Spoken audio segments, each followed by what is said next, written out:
New Zealand विरुद्धच्या 3 कसोटी सामन्यांच्या मालिकेसाठी भारतीय संघ जाहीर झाला असून टीम इंडियात कोणताही मोठा बदल करण्यात आला नाही। माजी कसोटीवीर संदीप पाटील यांच्या अध्यक्षतेखालील राष्ट्रीय निवड समितीने मुंबईत झालेल्या बैठकीनंतर भारतीय संघ जाहीर केला।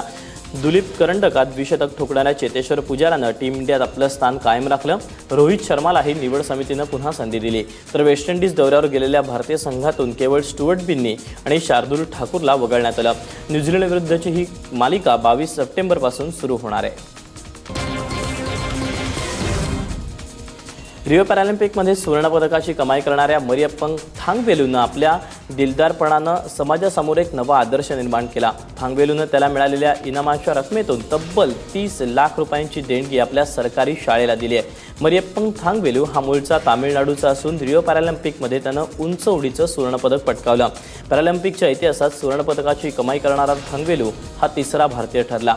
या कामगिरीसाठी थांगवेलूला तामिळनाडू सरकारकडून 2 कोटी आणि केंद्रीय क्रीडा खात्याकडून 75 लाख रुपयांचा इनाम जाहीर झाला आहे।